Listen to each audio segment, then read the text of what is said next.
At some point in rewriting the script and talking about it with Leo, I realized that the image of the freight train was going to be an important one. And whilst you don't want the dreams to become anarchic, you don't want them to be chaotic, you do want to introduce the danger of Cobb's subconscious, the danger that he can be bringing strange elements into these dreams at the worst time imaginable.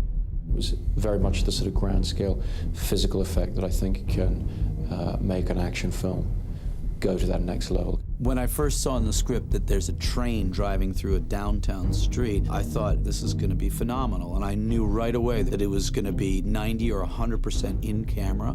I was thinking it's going to be a little tough downtown LA to find a train track. So I just said to myself, what would I do to get the sequence as a physical mechanical sequence? And the answer is literally prefab a train on the outside of a huge semi and drive it down the street. We originally were going to look at a bus, but unfortunately there's no place to weld to a bus, and we needed a bigger carriage. So I started doing some investigation on semi-tractors, and that's what we ended up using. We bought a Stirling tractor, and then we stretched the frame and all the drivetrain to 36 feet from the front axle to the back axle. The sides of the truck are actually made of plywood, very simple, light material. The lower part of this train was all manufactured from fiberglass, molds taken from real train wheels and real train parts so that everything had the correct texture and look to it. The front half of this structure was built in sort of a mild steel. I think we had about 1.5 tons of steel actually in front of the truck's cab, in order to make sure that when this train impacted certain things in the film, it hits a number of cars, it didn't just shatter. It pushed the cars, smashed them up, did what it needed to do, and is very nightmarish.